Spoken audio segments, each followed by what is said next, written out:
bir həyat hekayəsi. Sevinci, kədəri, problemi və həyat təcrübəsi ilə dolu olan təsirli və ibrətamiz bir həyat hekayəsi. Hər insanın özünə məxsus bir həyat hekayəsi var.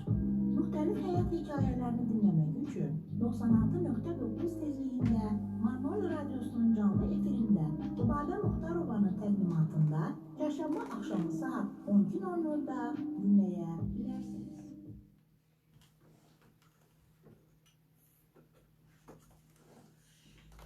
Salam, hörmətli Radyo Manol dinləyiciləri.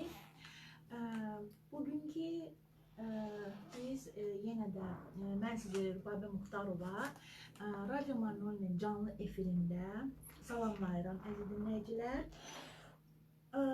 Bugünkü bizim qonağımız hörmətli müəllim Aslan Göraqlıdır. Aslan müəllim, salam, xoş gəlmişsiniz. Çox sağ olun ki, mənim dəvətimi qəbul elədiniz, gəldiniz. Təşəkkür edirəm. Mən də sizi təbrik edirəm ki, belə bir radyo verilişlərini rəhbərlik edirsiniz. Çox sağ olun. Və dinləyicilər yəqin qane eləyən hansısa bir verilişlər hazırlayırsınız. Çox sağ olun. Allah qoysa bizə dinləyək. Çox sağ olun Aslan müəllim. Aslan müəllim, mən istəyirəm ki, biraz siz özünüzü dinləyicilərə təqdim eləyəsiniz ki, yəni Aslan müəllim kimdir? Mən Marnev Borçalının, Marnev rayonunun Coraq kəndində. Yəni məscidi Coraq kəndində olmuşam. Orta məktəbi, Alqeyt bölümləri məktəbi tutam. 2 nömrəli məktəbi tutarmışam. 32 ildir qürbətdəyəm. Yəni vətən həsrətində. Orada da Ozan qəzetinə redaktor müavini olmuşam. Cəmiyyətin mədəniyyət üzrə müavini olmuşam. Yəni orada da öz xalqım, öz millətim üçün çalışmışam. Yəni peşman deyiləm. Yəni ömür günü xalqıma həsr eləməklə mən fəxr edirəm. Bilən də sağ olsun, bilməyən də. Bunu desə heç kəs məcbur eləmər ki, bilsinlər. Çünki harda olursa olsun, o balığı neçə ki suda üzür, balıq xoşbəxtdir. Amma balığı bir tamaq var. O bir qurda qurban verir. Qarmaqla çəkib çıxarırlar. Sudan qırağa çıxarında ağzını açıb yumur, havası çatmır. İnsan da elədir. Vətəndə olanda vətənin qədrini bilmirik.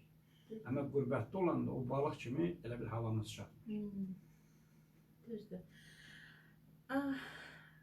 Aslan müəllim, belə bir sual vermək istəyirəm ki, mən özüm də qürbətdəyəm, yəni mən bilirəm ki, qürbətdə yaşamaq nə deməkdir. Məsələn, siz, yəqin ki, sizin həyatınızda bir, necə deyirlər, dönüş nöqtəsi olub həyatınızda. Bu, necə deyirlər, sizə necə təsir edib? Bu dönüş nöqtəsi, məsələn, həyatınızda sizə necə təsir edib? Mən uşaqlıqdan çox kasıvarda böyümüşəm. Hətta itirmədim mənliyimi şeirini oxucuların çoxu sevə-sevə oxuyub. Onun kitab müəllifiyəm artıq. Yəni o şeiri yəqin ki, deysəm, istənilən dinləyicimizin elə bir biz onların tərcümə halını deyirik. Yəni çoxunun tərcümə halı mənim üçün oxşaya bilər. Taliyə mənim üçün oxşaya bilər. Amma yenə mən xoşbəxtəm. Çünki oğlum var, qızım var, ailəm olub. Yadımdadır evimizin tavanından yağış yağıb şimşək çaxsa su damardı. Bir otaqlı evimizin hər yanından axan su ilə yorğan döşək sınardı. Atam, anam qavqacağı yağış altda düzərdilər. Biz sevərdik damla vurun dangıltıdan oynamağı. Xəcalətli baxışlar onlar bizi süzərdilər. Gənc aləmiz necə kasıb dolanardı. Atam bəzən o da uydu, odunardı. Azalırdı qəlbimdəki bəlkə də özüm. Acı xəyallardan ayıldardı onu bəzən. Min həvəslə səslədiyim ata sözüm. Şirin çayla gün keçirdi həftələrlə axşam sabah. Dərsə getdim, utanmadım şalvarımda inçə yamaq. İnstituta getmək üçün tapanmadım yola pulu. Küt başı ilə təhsil aldılar elədi qonşum oğlu. Dəyirmanın daşı kimi vaxt fırlandı ötdü zaman. Dünya üçün birdən oldu canlı insan. Vaxtlı-vaxtsız düşən oldu dənliyinə. O dünya hicrən qatıb dahilərin şənliyinə. Birdən oldum kiçik birdən. Vaxtsız düşdüm dənliyinə, öyülmədim. Tapanmadım böyük inam yalnız doğma millətimdən. O yaşatdı, öyülmədim. Nələr gördüm, nələr oldu körpəkdən gəncliyimə. Aciz qaldım dost, tanışdan son qoysan dilçiliyimə. Düşünürəm, şair olsam, itirmişəm şənliyimi. Xoşbəxtəm ki, bu dünyada itirmədim mənliyimi. Və onsuz da xoşbəxtəm, ona görə ki, mən Azərbaycanlıyam. Azərbaycan xalqının, Azərbaycan millətinə fəxr edirəm, Borçalıyla fəxr edirəm. Qarşılaşdığınız, məsələn, sizin həyatda ən böyük çətinlik nə olub? Və bunu necə aşmısınız? 5 il bundan əvvəl həyat yoldaş bitirmişəm. Yəni, mən operasiya olasıydım açıq, ürəkdən açıq operasiya. Həkimlər onu qorxutmuşdu ki, şansı azdır. Öyle bu ömrünü bana verdi və o qorxudan xəstəlik tapdı, öldü və mən yaşayıram.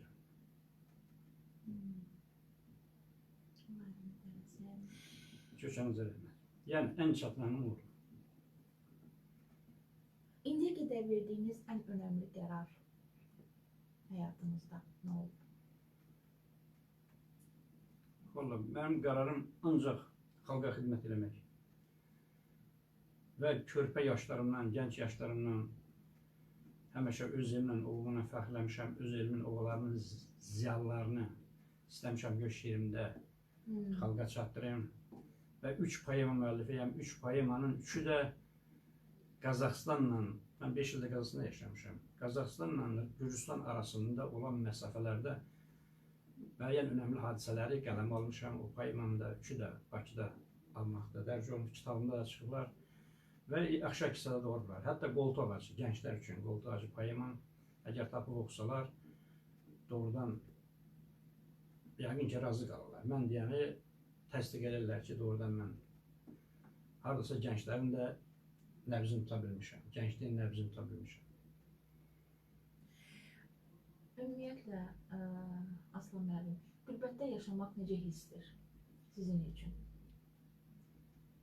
Bir gün Sverdlovsk şəhərindən, yəni Yekaterinburqdan məktub gəldi ki, Polat Bülbüloğlu'yla görüş keçirilir. Onda Polat Bülbüloğlu səhv idi.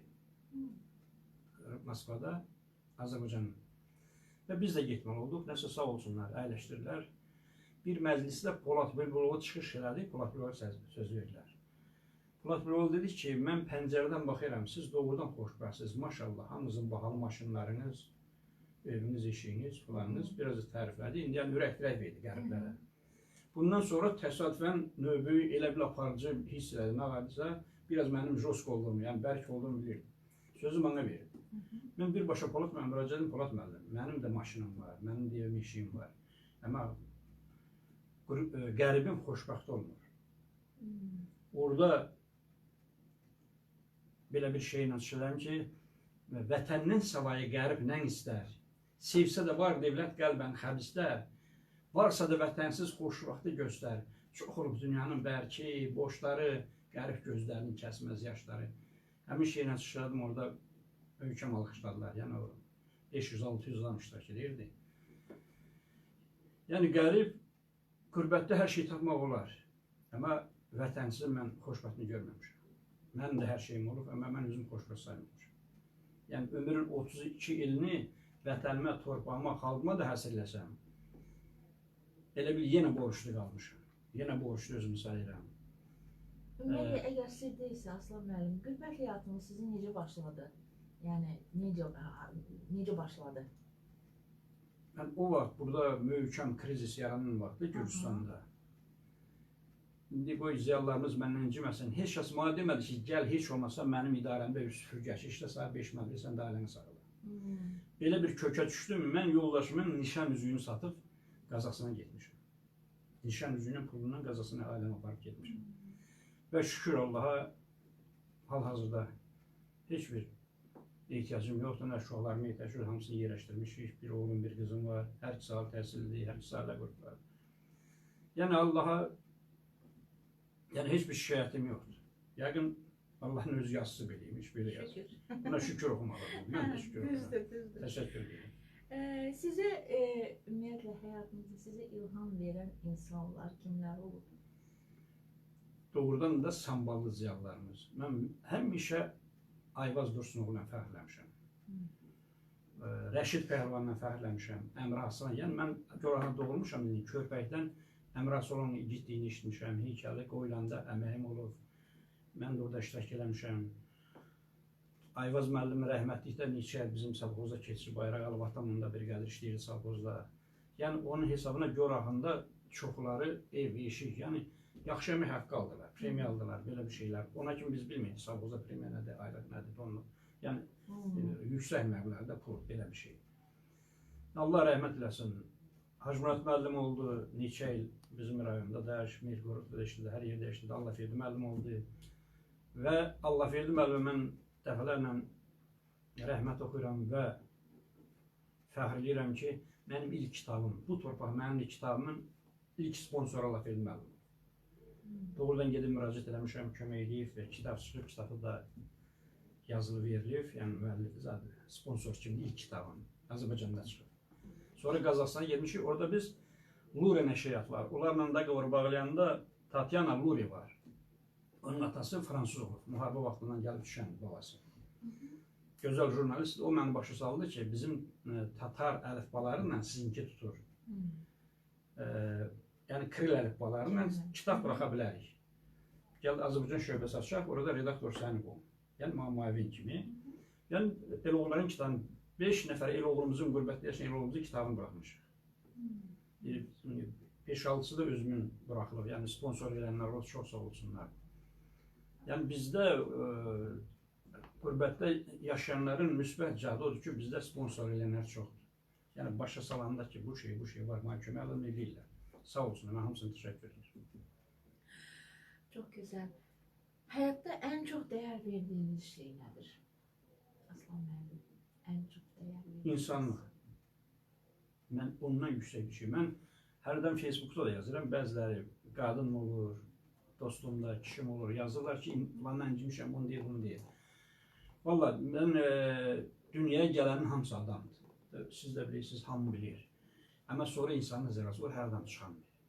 Mən o insanın zirvəsində olanlarla həmişə fəxrləmişəm və onlara biat, ziyarət eləmişəm.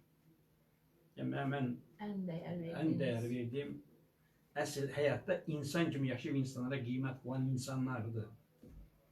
Yoxsa heç kəsə nə vəzifəsindən, nə pul, nə maşınla mən qiymət qoymamışam. Nə elimdə, nə obamda, nə də şeyləmsin, qürbətdə olsun. Düzdür. Sizi ayaqda tutan əsas prinsip nədir, Aslan müəllim? Valla, mən gənclikdən belə fikirləşirdim ki, mənim 2 evladım yox, 3 evladım var.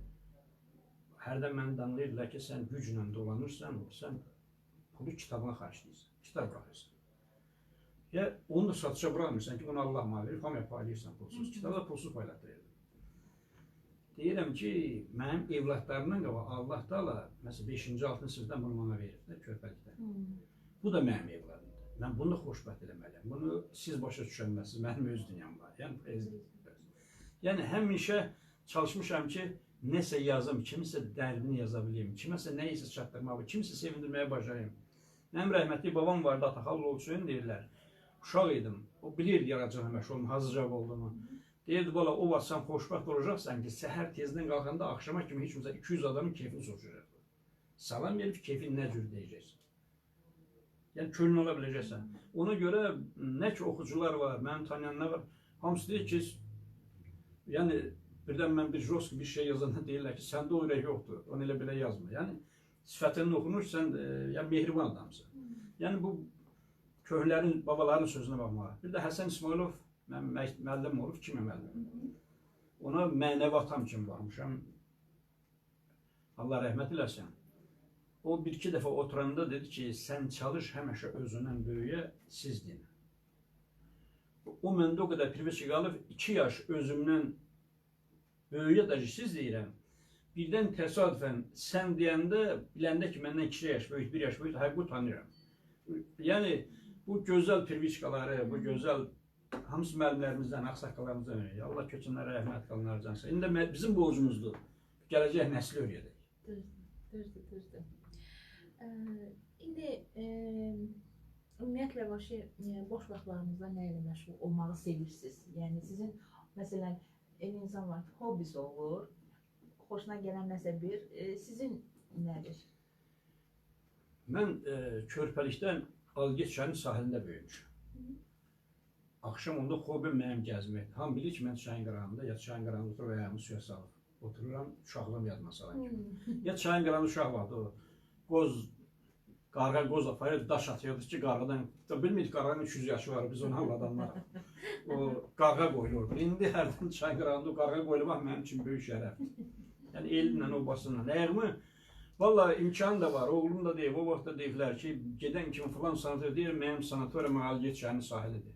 Marnolu rayonunda Borçalıdır. Dumançıyı da bilərəm, gedib. Amma yəni yaylaqlarımıza. Amma mən yəni başqa bir yer istəmirəm. Nə ya Soçusu, ya birisi, mənim öz. Yəni məndə elə uşaqdan kəndə məhəbbət eləmə. Yəni imkanım da olur şəhərdən ev almağa. Var ki, eləmsə şəhərdə ev. Amma burada kənddə tikmişəm ki, yəni kənddə olmalı. Öz ata yurdumda. Çox yaxşı. Ümumiyyətlə, məsələn, sizin çətinlikləriniz nə olub? Yəni ki, qürbətdə yaşamısınız. Məsələn, sizin çətinlikləriniz nə olub həyatda? Valla mən biraz mübaliğə düşməsin. Öz çətinliyimə dözə-dözə başqalarının çətinliyi fikirləşmişəm həmişə. Çünki qürbətdə cəmiyyətə çox müraciət edir. Öz işimi və olan işini də alman düşmüşəm yer gələndə. Və Allaha qurban olma, Allah da onun əvəzində yəqin mənimkini özü düzəldir də yəni. Yəni çətinliklərimiz həyat yoldaşı bitirəndə olur. Özcə mən elə bir çətinliklərində, yəni insan yaranmayıb ki, evində otursun, eşində otursun, geysin, yatsın. Çalışana vallahi Allah qismət verir. Çalışmasan heç kəsinə gedir. Doğma da 3 gün sayı yemək verər. Düzdür. Ümumiyyətlə, sizin gələcək üçün hansı arzularınız, planlarınız var? Vallahi biz, yəni yaşım artıq 65-dir, 65 ilim də sağ olsun. Birinci söymədim keçirdi kongres. Mən ona böyük təşəkkür edirəm. Çox yaxşı insandır. Mən onu yazanda, onu yazısının altında yazıram, gözəl insan. Yəni doğrudan gözəl insandır. Mənim özüm xəbərim olmadan mükafatlandırıb da yükləyimdə keçirdi. Yəni 65 il yaşamışam. İndən belə mənimki, yəni gələcək nəsil arzu olmaqdır. Özümə nə arzu olmaqdır? Yaşlaşmışam. Boynum olmalıyam ki, daha mən cavanlar arzulamalıyım. Yox. Oy Allah. Vallahi yaşlaşmışıq da. Yəni qocaqlı boynunuzu almaq yavaş-yavaş. Düzdür. Ümumiyyətlə vətəndən uzaq olmaq sizə nəyə öyrətdi? Vallahi insan kimi yaşamaq. İnsan kimi yaşamaq.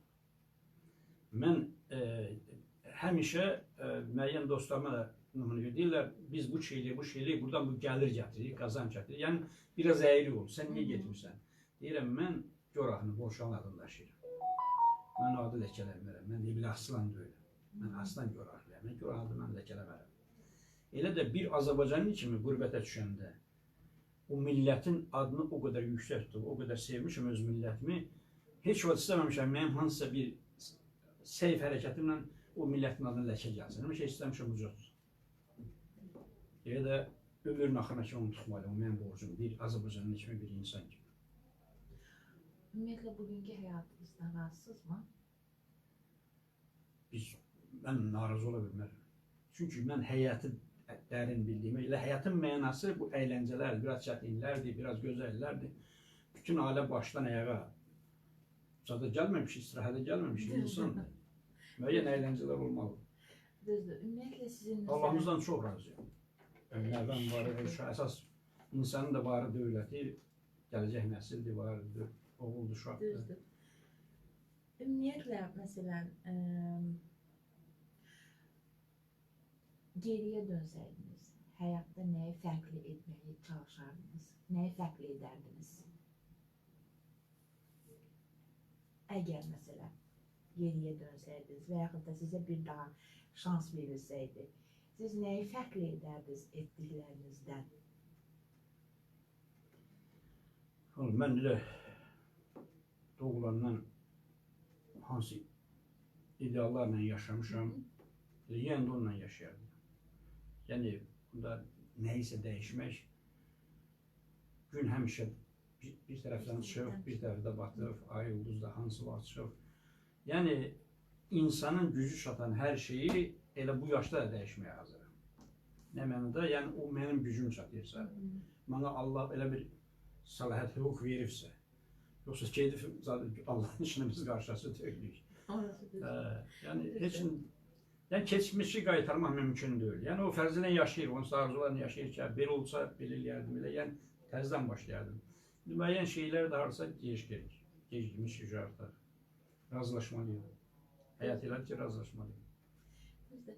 Aslan müəllim, sizin gələcək nəslə nə məsləhətiniz olardı, nə öyüdünüz olardı, nəsihətiniz olardı? Mənim nəsihətim azad bir ölkədə yaşasınlar, azad bir ölkədə yaşamaq arzulayardım, hüquqları pozulmayan bir ölkədə. Vətən sevmək, bunları vətən sevmək. İnsan vətənini sevirsə, torpağını sevirsə, deməli Allahını da sevir. Onun gələcəyi var. Mən istərdim yaxşılardan dərs götürsünlər. Mənim arzum bulardı, gənclər yaxşılardan yaxşılıq öyrənsinlər.